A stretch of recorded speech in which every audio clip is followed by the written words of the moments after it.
श्री गणेशाय नमः। ओम नमः शिवाय।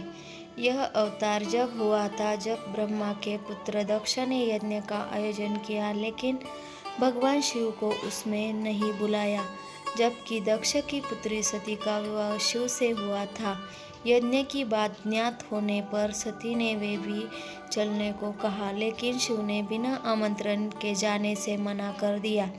फिर भी सती जीत करने अकेली वहां चली गई।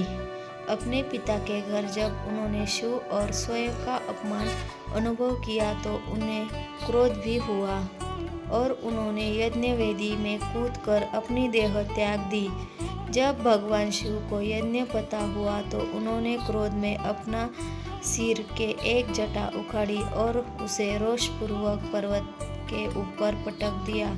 उस जटा के पूर्व भाग से महाभयंकर वीरभद्र प्रकट हुए। शास्त्रों में भी इसका उल्लेख है। क्रुद्ध, सुदष्ट पुष्ट, धुर्जटी, जटा, तंडित्व, हिस्र, टोग्र, रोचम, उत्कृत्य, रुद्र, सहसोत्थित्य, हसन, गंभीरनादो, विसर्ज, ता भुवि, तातोतिकाय, स्तनुवा, स्पुर्शनिंदो, श्रीमद् भागवत। अर्थात सती के प्राण त्यागने से दुखी भगवान शिव ने उग्र रूप धारण कर क्रोध में अपने ओठ चबाते हुए अपनी एक जटा उखाड़ ली। जब बिजली आग की लपट में समान दीप्त हो रही थी, सहसा खड़े होकर उन्होंने गंभीर अट्टहास के साथ जटा को पृथ्वी पर पटक दिया। इसी से महाभयंकर वीरभद्र प्रकट हुए। भगवान शिव के वीरभद्र अवतार हमारे जीवन में बहुत महत्व है। यह अवतार हमारा संदेश देता है कि शक्ति का प्रयोग वही करे जहाँ उसका सदुपयोग हो। वीरों के दो वर्ग होते हैं, भद्र एवं अभद्र वीर।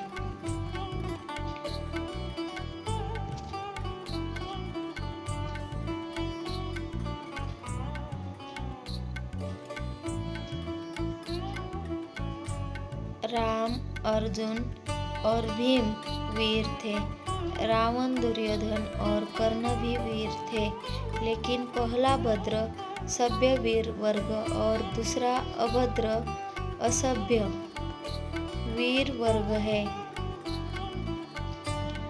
सभ्य वीरों का काम होता है हमेशा धर्म के पथ पर चलना था तथा निसहायों की सहायता करना।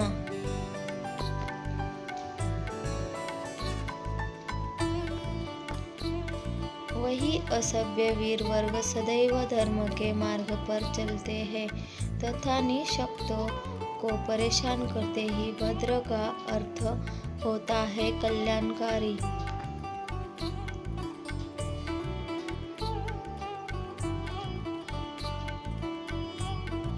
अतः वीरता के साथ भद्रता की अनिवार्यता इस अवतार से प्रतिपादित होती है।